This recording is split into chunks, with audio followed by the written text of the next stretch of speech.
This is Sporting Life. Well, welcome along to the Sporting Life Racing Podcast. David Orr, joined by Ed Chamberlain, Graham Cunningham, David Johnson and Billy Nash. And Ed will start with some good news on the TV front. The Breeders' Cup Classic, City of Troy, on ITV, on terrestrial TV in Britain, and on before my own 10 p.m. watershed for bedtime. Great news all round. Yeah, I think the Breeders' Cup will be pleased about it as well on terrestrial TV in this country, with City of Troy such a big draw, and the timings have really helped us, actually.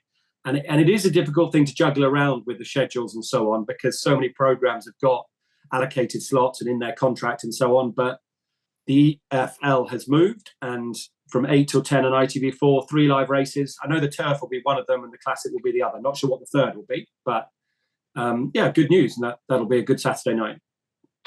Looking forward to it. Will you be doing the broadcast from Wetherby as well for the Breeders' It'll Cup? be the NBC largely. It'll be their feed.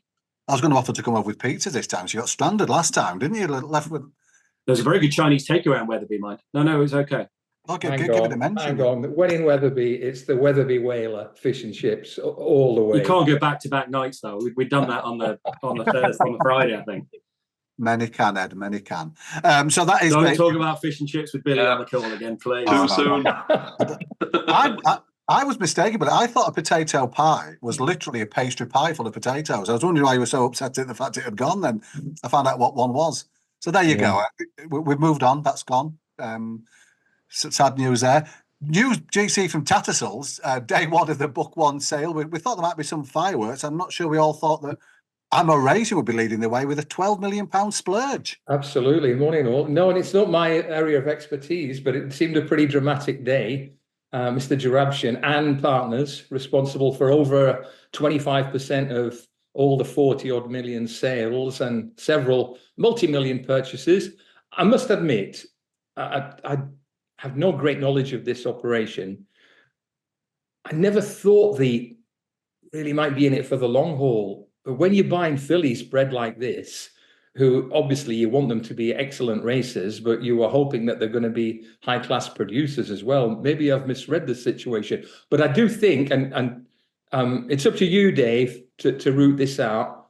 This partner, Evangelos Marinakis, the boss of Nottingham Forest and a very colourful Greek shipping magnate. I have to think he's a very interesting character in all this. And you remember when he got to Nottingham Forest, they started splashing it around like drunken sailors, didn't they? They bought about 30-odd players in a few months. So it could be fun to watch this firm in the next few years now. Makes you wonder if they finish over the 3 days. Billy, one thing that struck me is when you're paying that sort of money, you're expecting Godolphin, Coolmore to be the underbidders. They were nowhere to be seen on these lots. I don't know if they've been forewarned or these horses weren't on their shopping list.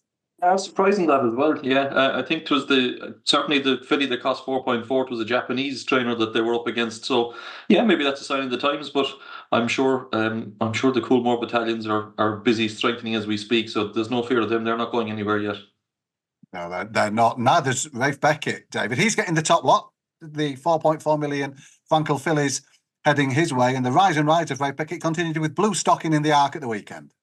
Yeah, exactly that. And, we spoke a little bit last week in the preview, suggesting it wasn't a vintage Arc. And, we don't really need to be dwelling this week on what was missing, just sort of concentrate more on what was there. And Bluestocking, she did all that you would have asked and expected of her, really. She's been highly consistent at Group 1 level this year, and you just can't knock what she's done. She's so likeable, she's so consistent, and I thought just the way that the race panned out, that sort of sums up the filly that she's developed into.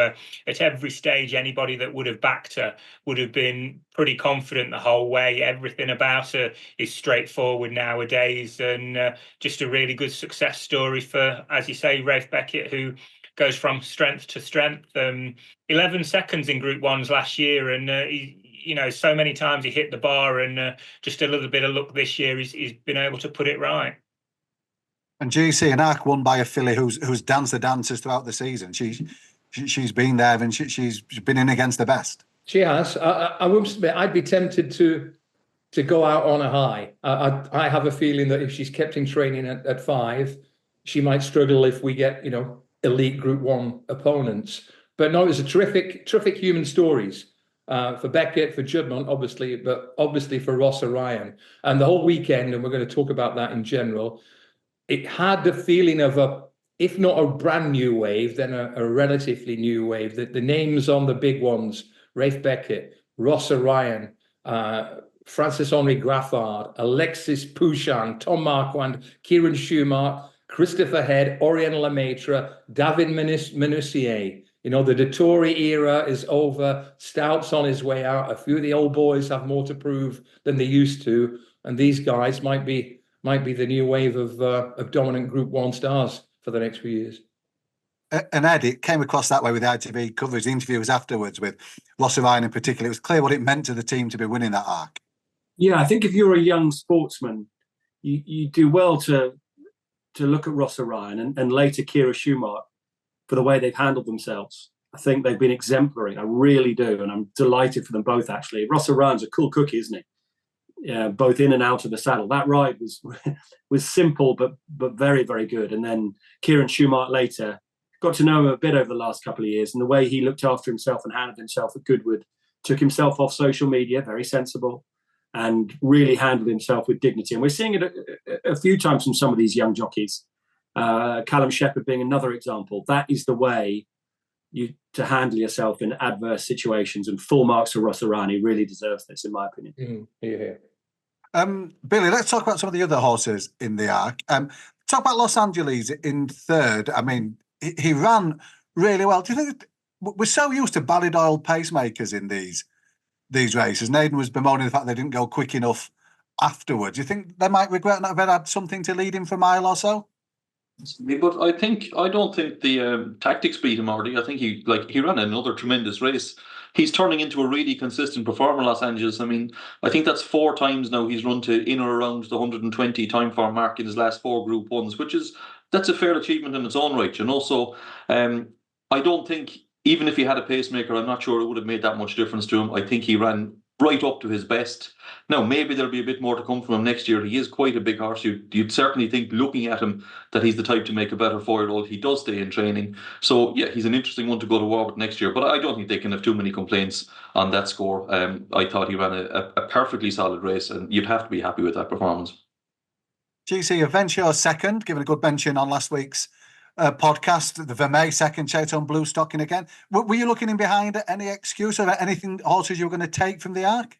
I think Solzy's probably going to be better on faster ground next year, and he should improve, and he should do well in good company. But no, I didn't see too many hard luck stories.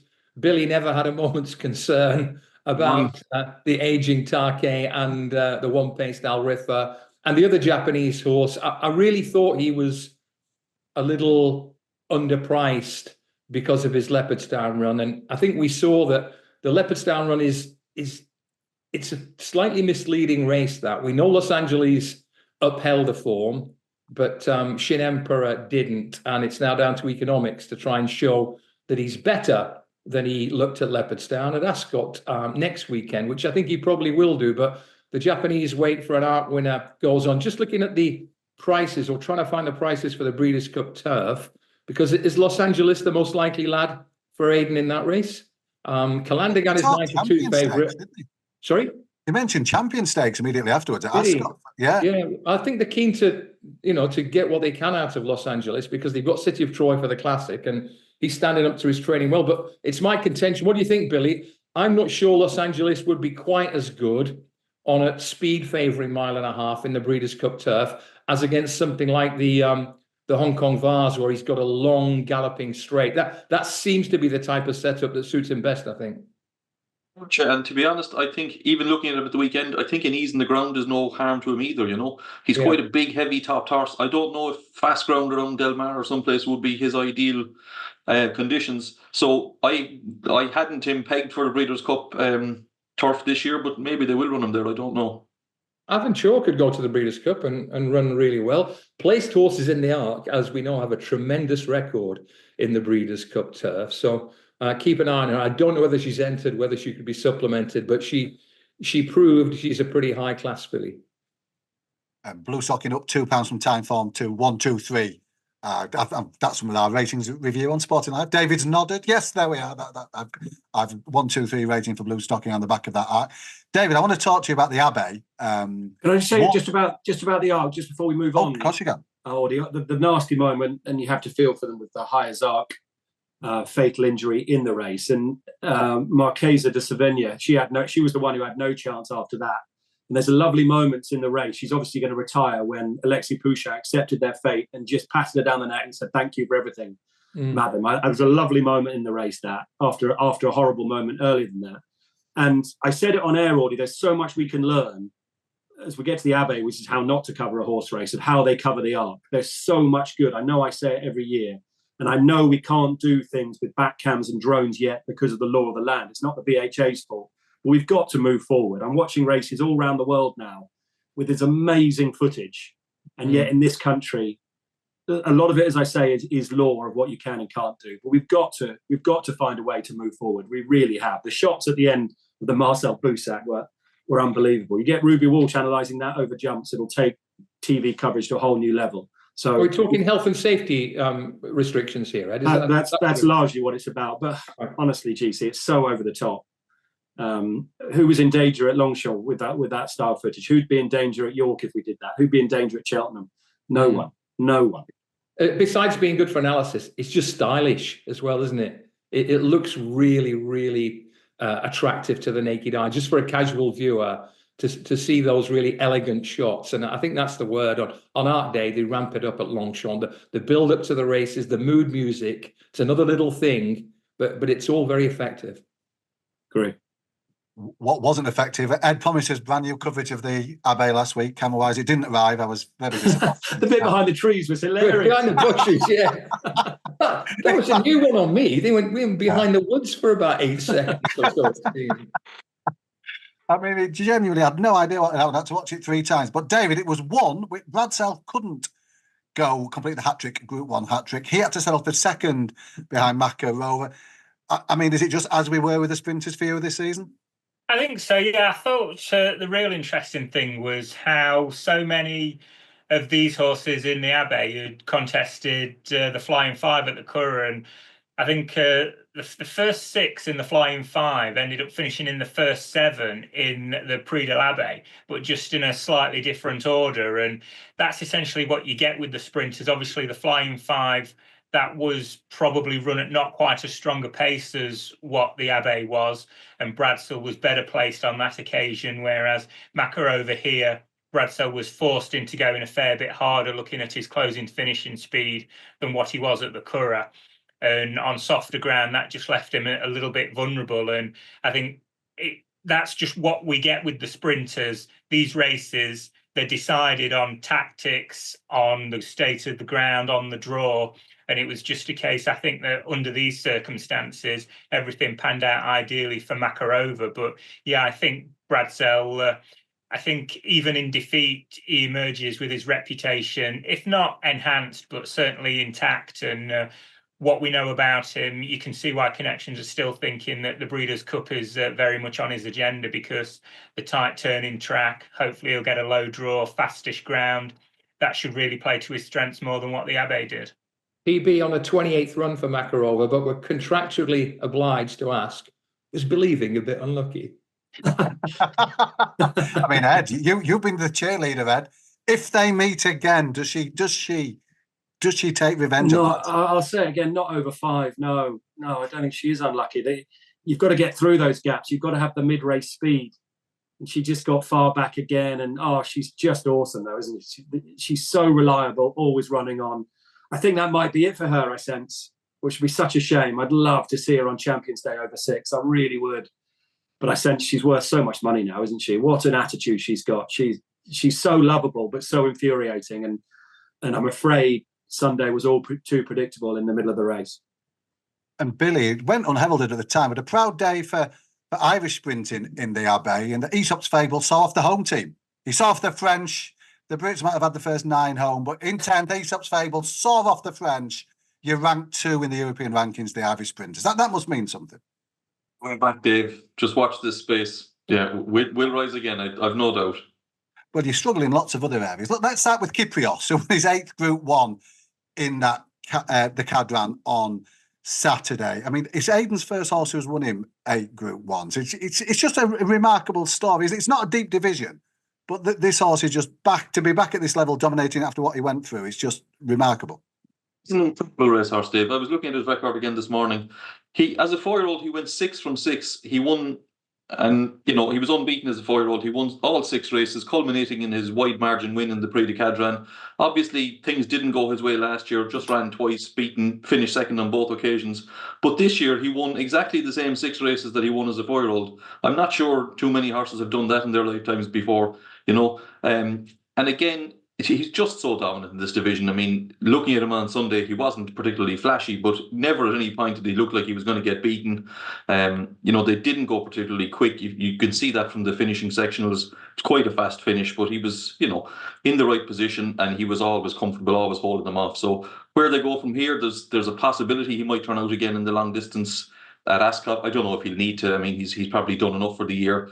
But look, He's won 8 Group 1s. Who's to say if he doesn't come back, if he comes back next year, that he won't win 2 or 3 more? Aidan did mention that Ascot was on the cards. Does anyone heard anything about? Because the only horse who's really given him any trouble for the last 12 months is Trawlerman at Ascot in the Long Distance Cup last October, and gave him a good workout in the Gold Cup this year. But he's not been seen since Ascot. He is entered for the Long Distance Cup, Trawlerman. So round 3 between that pair would be fun to watch, wouldn't it? Would, yeah. And David, in terms of Kyprios, the sort of horse, if he goes back round again, the sort of standard he's operating at, it's a fair level for the others, the emerging stars, if there are any, the staying ranks, to get up to.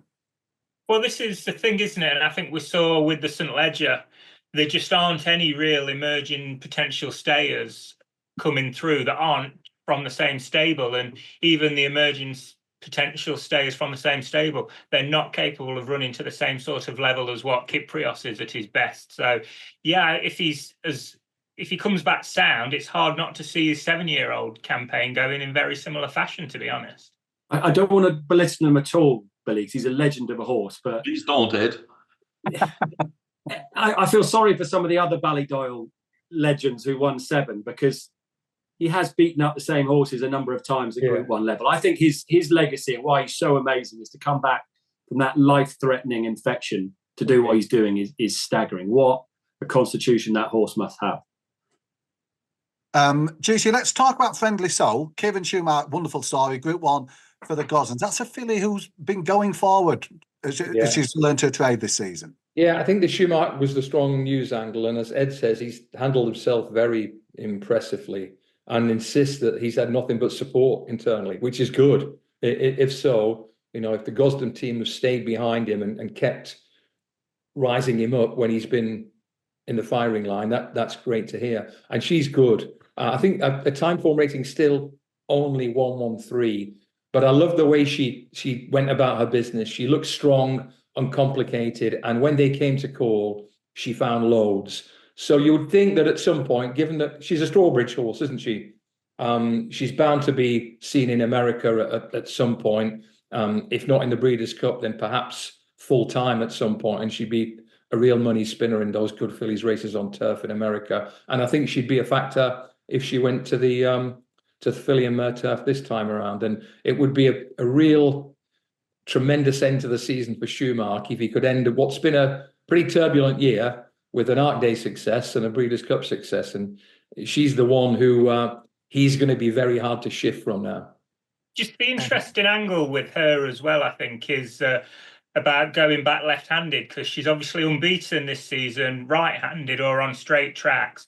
But obviously, if you remember in the Musadora, talk about her going forward, she went badly sideways, didn't she, there for pretty much the entire race. So that's a good point, yeah. They've obviously got a decision to make on whether that was just a one-off or whether going left-handed would be a bit of a worry for her, particularly on the tight tracks of Del Mar.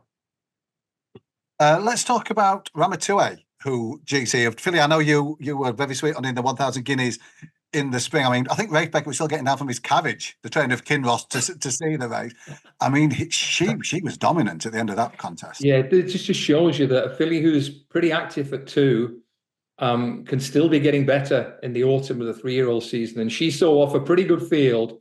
And I think visually, and it's only a visual impression, she was the one horse all weekend who seemed to go whoosh, who seemed to really accelerate out of that holding ground. And, you know, Kyprios is, I don't think he's quite the horse he used to be, but he's still a pretty good borderline Group 1 horse, and he was left standing. I know David wants to talk about the third horse, Bovatier, in a minute, but she looks a prime Breeders' Cup horse. And I think one little angle that may be missed, what must Christopher Head have thought as he saw Ramatuelle zipping clear and Big Rock labouring, having lost that horse? It was his, Big Rock, wasn't it? Yeah. Last year? Yeah, it was. Yeah. It was. Yeah. Had it taken away, and he's done nothing since. And Ramatuelle seems to be better than ever. So I think she's about 4-1, very tight at the top between Notable Speech, Porta Fortuna, and Ramatuelle for the Breeders' Cup Mile at the moment. I don't know the depth of the Americans, but of that trio, I think I'd be tempted by Sunday's winner myself. Can I say that pronunciation one more time, Audie? Mine? Yeah. Same as GC's. I've got it on my 2A all season, because do you know why? Ratatouille. Yeah, it's genuinely. It's my favourite ride when I went to Disney as well. Well, there you go. That's irrelevant.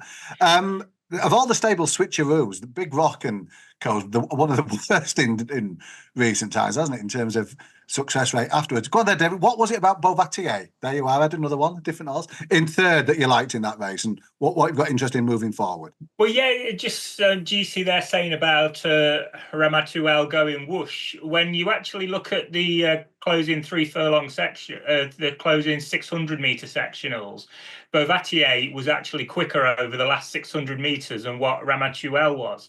So was it a poor ride, David, do you think? Well, it's a tricky one. If you look at the sectionals, you could argue that being ridden like that was, in theory, more efficient. But efficiency is all well and good until it actually costs you any chance at all of winning the race, which is where Bovatier was. He had no chance at any stage of winning. And sometimes you're better off being ridden less efficiently to at least give yourself a chance of winning the race. And I just think we get to Ascot, the Champion Sprint Stakes. We know how Ascot Sprint track normally rides. I just think that the way that race would pan out will see him to better effect than what this one did. And I think he's about 16-1 chance. And you look at his price compared to Kinross's price, and I certainly know which one I'd rather be backing at this stage. No, 0.5 points each way. Let's do it, yeah. Yeah, that's nerd. I put that on the pod. Billy, let's talk about the 2-year-old races. I mean, you're looking at what Aidan might win the Lagardère with throughout the campaign. Camille Pissaro wouldn't have been high on the short list, but explain that away, please. Sure, he was even high in Aidan's shortlist, to be honest. I mean, he was very much the second string on the day. Henri Matisse was the favourite of the two, and to be honest, I thought Henri Matisse would win. I thought the blinkers would suit him. Now, the race didn't really pan out for him. He did meet trouble early on, but I don't know, is it wise to be making too many excuses for him? But very hard to see where that performance came from Camille Pissaro. Yes, he was stepping up in trip, and maybe the softer ground, maybe those factors did help. He did get a clear run down the outside, but look, he has been beaten on plenty of occasions this year. He was beaten in Anglesey, he was beaten in a Gimcrack, he was beaten in a sales race at Doncaster. It's very hard to see him coming around and winning a Group 1 at the back of all that. So Aidan is talking about him perhaps being a Guineas horse. I see he's left him in the Dewhurst this weekend. I mean, it'd be strange to see him turned out again, but he's still in there. I don't know. I would have thought he was well down the pecking order at Ballydoyle, but he's a Group 1 winner now. Which Guineas? Did he say which Guineas? Jersey? I don't know. Perhaps. I don't know. Maybe he's another one. He could turn up in the Breeders' Cup. You'd never know. I mean, he's been busy, so they might as well just give him another go, I'd imagine. But if you look back at that Jean-Luc Lagardère in recent years, apart from Rosalian last year, it hasn't really been a source of future champions, you know. It's nudging a little more pressure onto the handsome shoulders of the Lion in Winter for Saturday, isn't it? Because they need a crack 2-year-old colt if they can find one, and one by one, a few of them have just dipped below expectations. That Henri Matisse, he went a bit right again off the bridle at the weekend. There is definite kink there, isn't there? There is, yeah. You're absolutely right. Yeah, the Lion in Winter does have a bit of weight in his shoulders this weekend, but we'll talk about him anon, I'm sure. We'll get there, I promise, if that's why you've tuned in. It is coming up. David, a line on the Marcel Boussac, we thought Zerigna, probably pronounced that incorrectly as well, was a potential top-notcher from the family of Zarkava. She got beat by a stablemate, I think it was returned at 100 to 1 in places. Same question I gave to Billy about the Lagardère. Explain that if you can. Yeah, it took some understanding the improvement from the winner, doesn't it? She hadn't looked anything out of the ordinary prior to that. But I think in terms of the filly that finished second, okay, she's got beaten and lost her unbeaten record. But in terms of how she's going to fare next year, I think you're still entitled to think that her future is pretty bright. I think it was not Barcelona's finest hour, was he? He seemed to be pretty confident he was going to get there and looked like he was trying to win cosily, and just ended up getting done on the line in a photo finish. I mean, I can't have been the only one that was convinced he'd won crossing the line, and then it's only when you see the photo that you can see he's just sort of on the wrong end of it. So yeah, I think if he could ride the race again, he'd do a few things differently, and I think she'd have probably won. Can I put in a quick word for the trainer of the first two, Graffo, as we call him, Francis-Henri Graffard? He had two runners on Arc Day, just two. They finished first and second in the Boussac, and he now has the highest rated older horse in France, King George Winner Goliath, highest rated 3-year-old in France, Calandagan, and the highest rated 2-year-old, who is still Zaragana, despite Sunday's defeat. So again, a trainer who's really on the up at the moment. And Godolphin didn't have a single runner. No. Not one runner all weekend? No, it's bizarre. Have they still got a French arm as well? There used to be a French arm of Godolphin, didn't they? I don't know. They still have horses with Farb, don't they? Yeah, they do actually. Don't they? Yeah. They did have a runner, didn't they? Tribalist. Run down the field in on Sunday. Yeah. Are they on Sunday? Okay. Yeah, Tribalist, but they didn't have a runner from Britain. No. Talk about runners from Britain, GC. We can't leave without a line on JRD, Brian Meehan. He's found domestic winners quite hard to come by, but this colt, tough colt as well, has given him a couple of really good days. Yeah, and he was entitled to go very close in that Group 2, but he put his head down and battled really well. And Rashabar also ran a belter in the Lagardère for Meehan, so he had a pretty good weekend. He's a buccaneering trainer, Brian Meehan, so you wouldn't be surprised if one or both of those horses didn't go to the Breeders' Cup. And Ed, we need to touch on the domestic action last weekend. Well, I mean, where's the domestic action, honestly? Which one? Last weekend? Well, for a terrestrial audience, we're talking about France, and it's what? 12:05. Which was the better day, Audie? Which was the better day? For those two crap 2-year-old races, Algadir and the Arabian, behind the trees in the Ave and pretty ordinary Arc. And on Saturday, you had Will Buick's ride on, what was it called? The Dragon King, which was absolute box office. What? And Hoyle spotted it, which meant we went right back to the start to see it. You had Danielle Moody, who's just wonderful, who looks after Al Kareem. I mean, what better way to sell the sport than seeing her emotion with that horse? At Ascot, you had Tamfana's win, which we'll talk about in a second, Inspiral going out on her shield rush, I thought was lovely. Apollo 1 was arguably the best moment of the entire day, finally winning. And the trainer's family were awesome at Ascot. And then you had David Johnson's followers with Volterra. I mean, honestly, what more could you want? It was the domestic action on Saturday I thought was fab. How far would he won the Air Silver Cup by then? Not to press the right declare button. It was... Exactly. Yeah. You know, which means that one for the Champions League win somewhere else, wouldn't it? He's in the Balmoral with a penalty on Champions Day. They could go. It's a mile but he ran well over a mile at York. But onto Tamfana, I think, gents. That's a good story. That Minutiae tale, isn't it?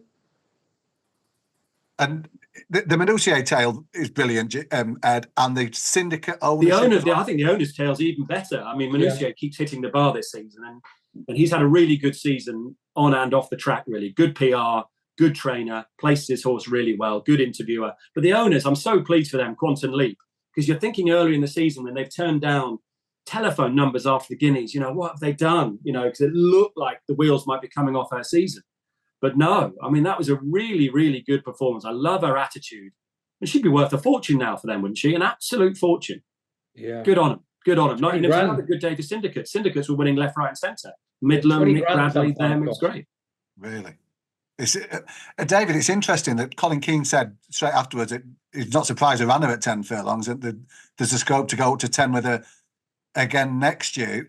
But it's that switch back to a mile, hasn't it, that just brought her back into these sort of time on numbers that she hit on Saturday? I think so, yeah. Obviously everybody saw the way that she finished in the Guineas, and when you get a fast finishing horse in the Guineas, obviously the temptation is there straight away to step them up in trip, because that's the way the programme is designed with the 3-year-old fillies, isn't it? And obviously she ran perfectly well in the Prix de Diane, and then I don't think she did quite stay a mile and a half, did she, when she was fourth in the Grand Prix de Paris, and yeah, 2 from 2 back at a mile since. And I think the key thing watching her on Saturday for me was just how straightforward she was. She just sort of banged straight out the gate. She's taken in that prime position behind Darnation, who wasn't going particularly quickly.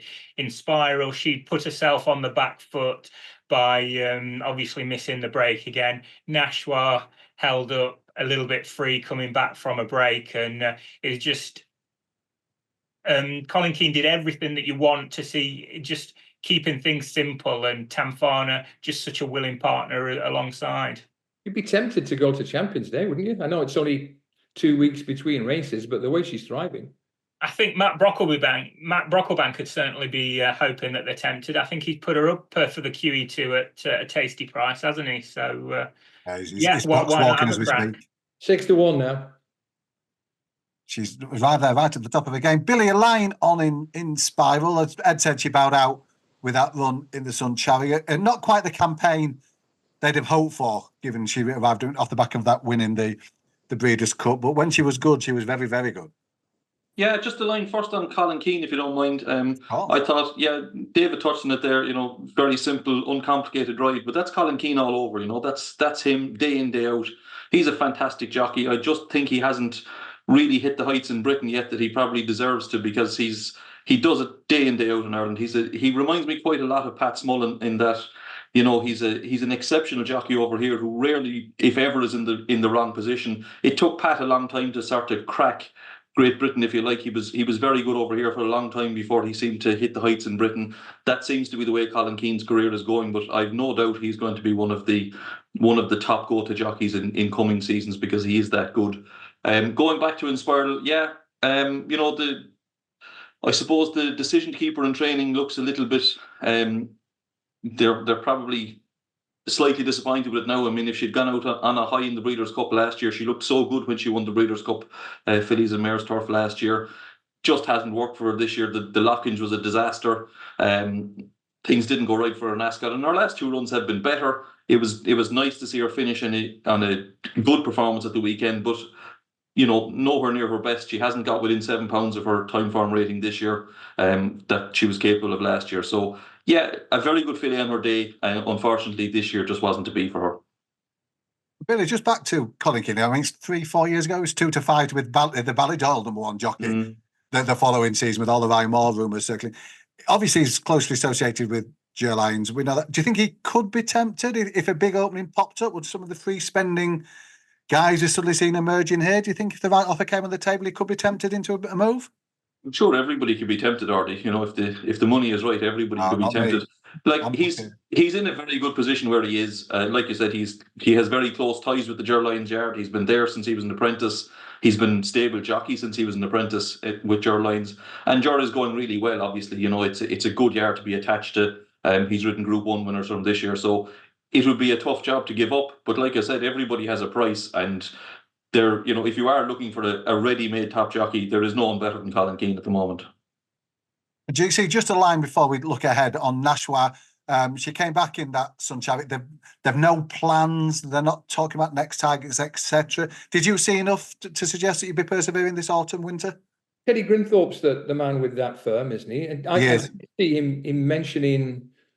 He mentioned 2 foreign targets. One was Hong Kong, and there was another one, but I was a bit disappointed with her, to be honest. I thought she was a bit free, which you can understand after a lengthy break, but she didn't hit the line anything like she does when she's on song. So I think the jury's out for the moment. But you would have been hard-pressed to say at the start of the season that both Nashwa and Inspiral would go blank. Have they both, neither's won a race this season, is that correct? Yeah. And Emily, you can add Emily to that as well, really, can't you? Yeah, that's amazing. It is remarkable, isn't it? And if you think about Shoemark, when he took the Gosden job, the one area that he thought he'd be sorted of, a couple of Group 1s from those early doors, and away he goes. But it's been a different filly that's put him on the map. Ed, talking of the map, you won't need to get that out to go to Newmarket. You spend most of your autumn there. You're back this weekend for a couple of Group 1s. Looking forward to the Dewhurst. It's a big Godolphin Ballydoyle clash, Ed. It is, and having, I've talked about the horse a lot, Seagulls 11 in the last few weeks. Thank God that horse is there, and I hope he runs. We're a bit anxious tomorrow, otherwise it's going to be a little bit dull with the two powerhouses going head-to-head and not a lot else.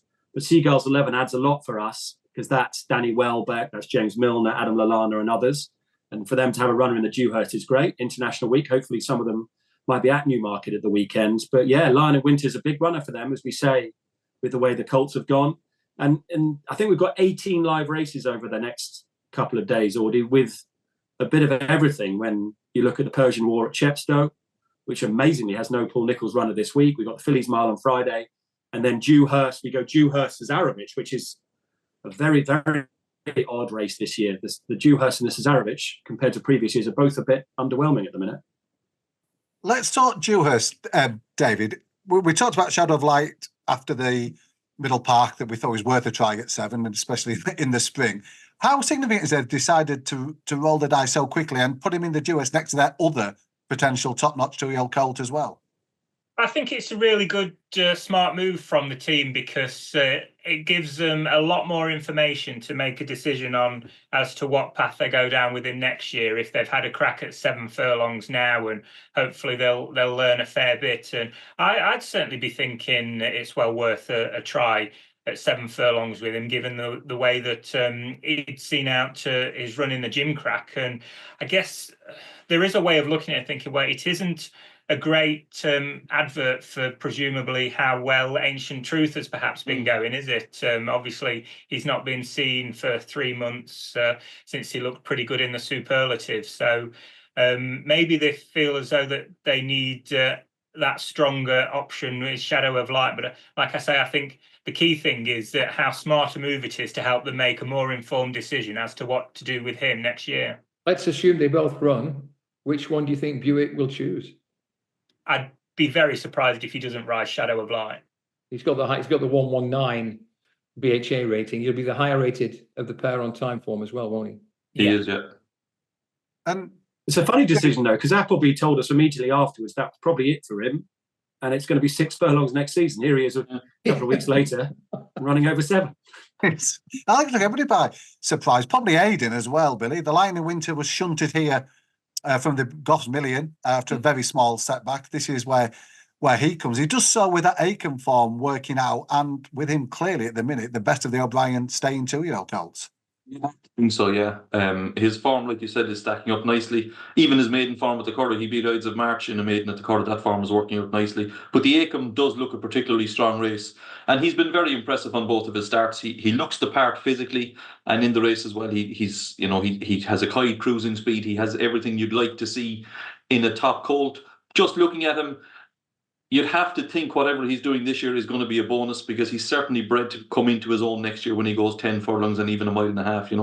He looks more of a Derby horse than a Guineas horse at this stage.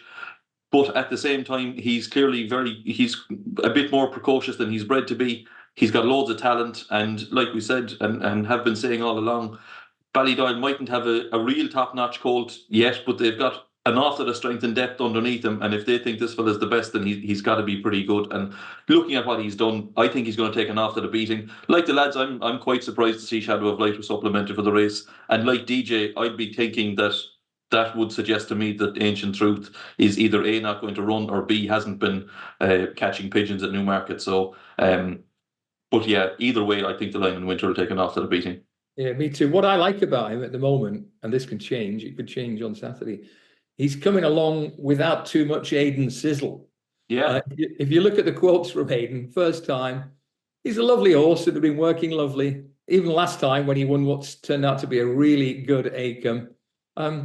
Uncomplicated, straightforward. Looks a very nice colt, so I'm delighted for everyone. There's none of the real purple pros, but that form's working out well, and he was bang on top late on in the Acom, wasn't he? You have to think that he's a massive player. And as Billy touched on, it's going to be a slightly unusual discussion afterwards, because the price for the Derby, if he wins, is going to be every bit as intriguing as the Guineas, isn't it? If he wins up this weekend, he's a viable Guineas contender, as David has already said. But there's no question on that pedigree that he's going to be a really potent force over 1.25 miles plus. Audie, I wonder why. And in the last few weeks, they've dominated from Ayr and South. Ryan and Burke in particular have dominated the last few weekends. Why no Northern Raiders? Why no Fahy, Ryan, and in particular Carl Burke for these big races at Newmarket? It's a bit odd.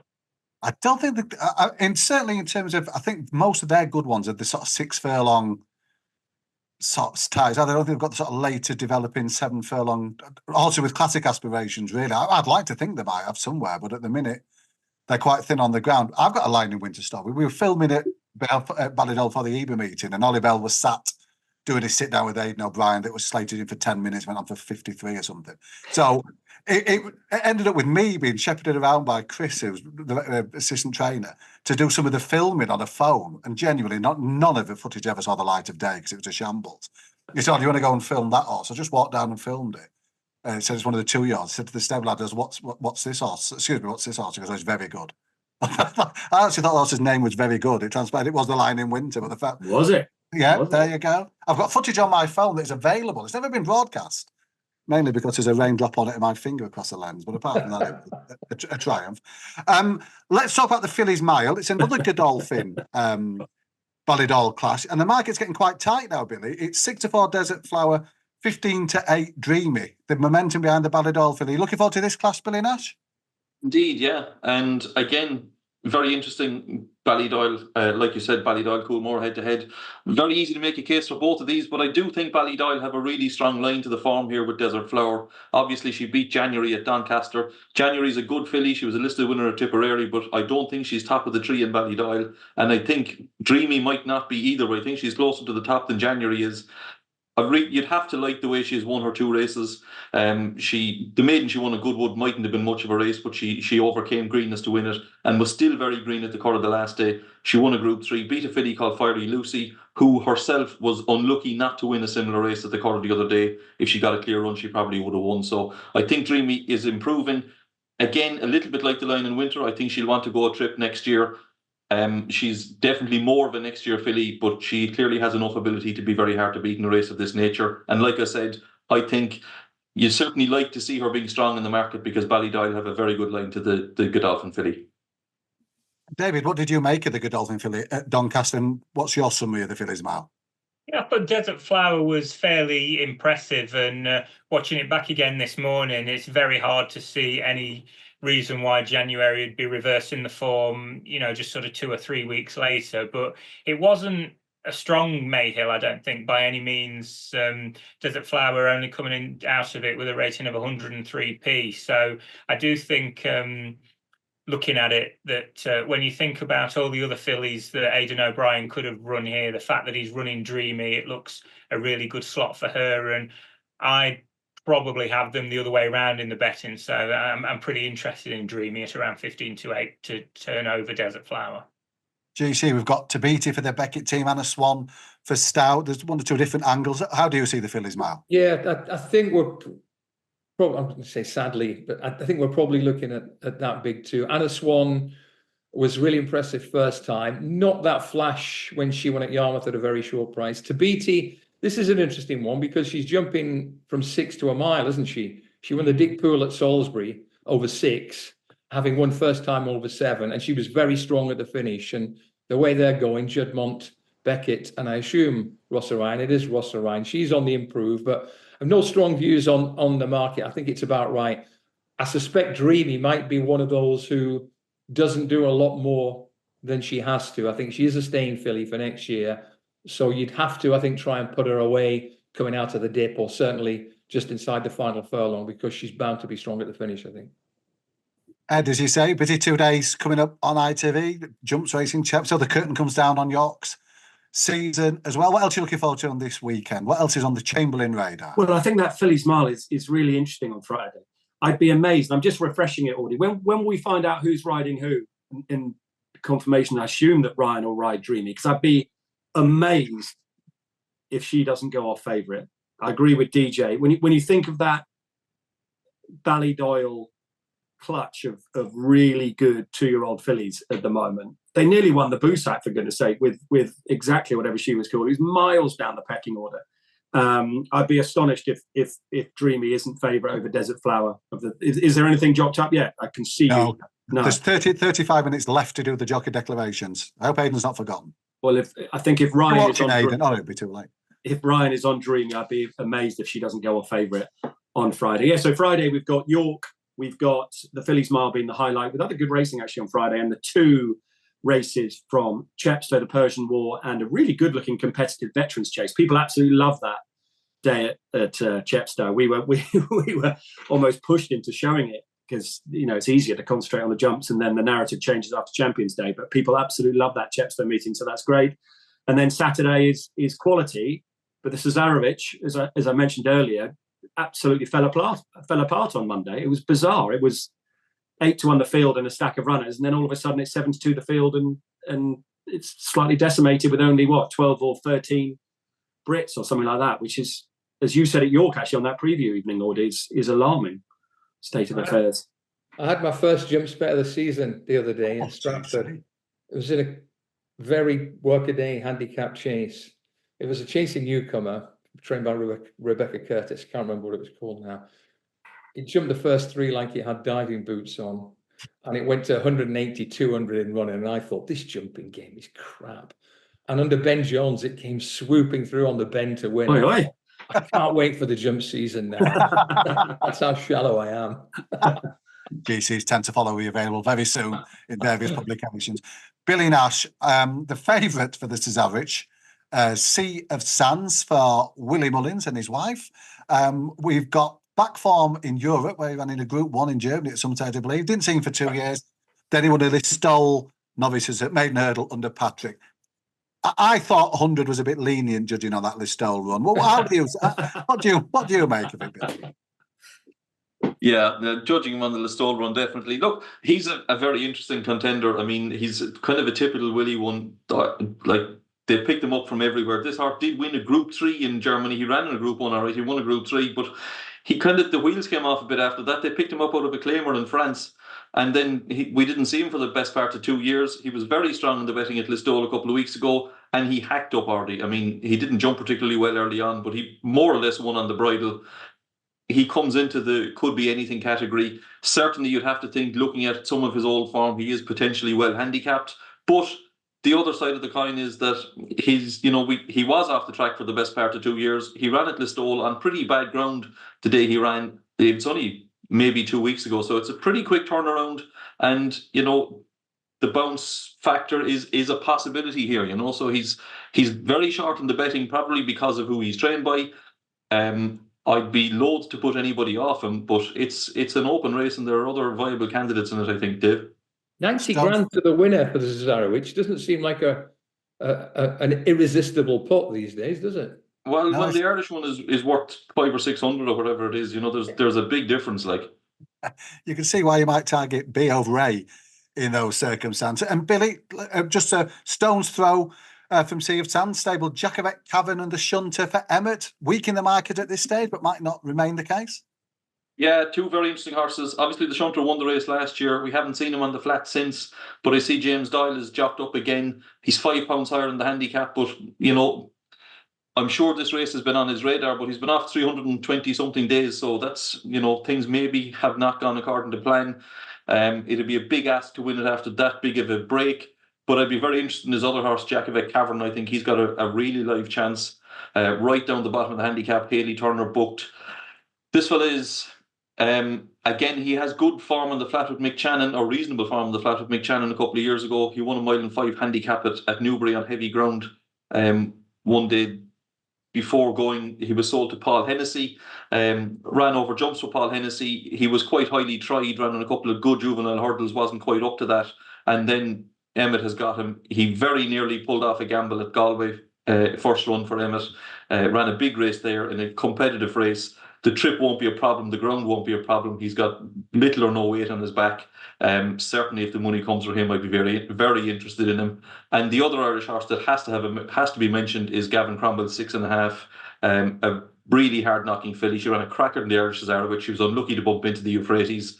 This isn't as competitive a race as the Irish Cesarewitch, and she'll certainly give you a good run for your money. She'll be there or thereabouts. 8 of the top 9 in the weights are Irish trained, and 9 of the top 11. Bizarre. Yeah. And the only one that you've not mentioned that's in the leading 6 in the market, I'll have it, Gordon Elliott's, Nadawi. So it's a strong theme, Billy, that we've had through the staying flat handicaps. I mean, it'll all change in the winter when the British battalions start launching in the it will. Yeah.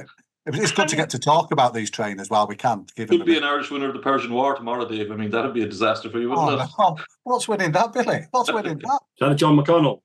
John McConnell has one. Yeah, that'll take a bit of beating, I think.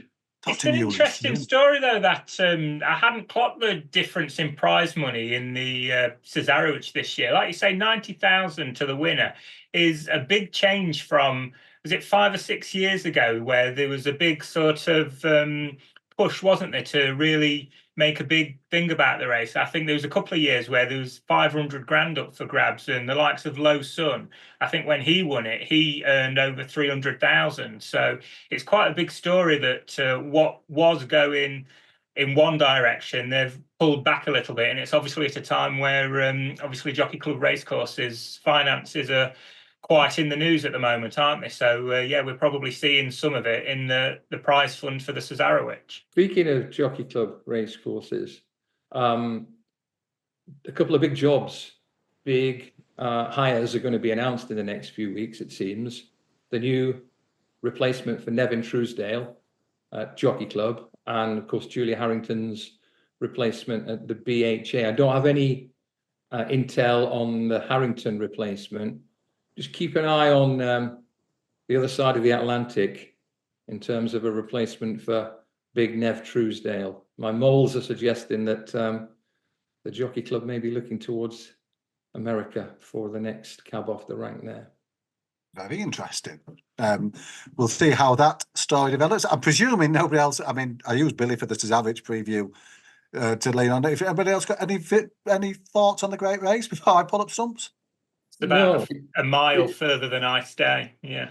Those races have taken on a completely different complexion of late, haven't they? Because of the Mullins interlopers is not the right word, but they're well nigh on impossible to assess, aren't they? They could be thrown in, and they could be, just ordinarily handicapped. So they're tough ones. How testing will the ground be at York this weekend, Dave? I think they've got more rain than they're expecting last few days. It's gone soft, heavy in places, and takes a fair bit for York. For that, I think the forecast improves from now, but you don't dry out very quickly, do you, in the old autumn? Could White Red finally have his conditions? He's won that race before, hasn't he, a few years back? Maybe due for a repeat. You've got to say, you many things, David. Loyal's one of them when it comes to these old sprint handicappers. We'll have one more. Loyal to Volterra.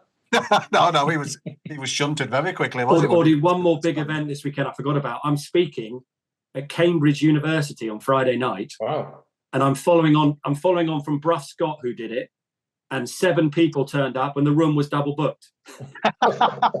What's the topic? What's the header? Horse racing. That's quite a broad subject. I mean, who are you talking to? Is it is there a turf society? Or? Must be, yeah. Yeah, I'm looking forward to it. Never been there. When I was there wasn't one. It's interesting.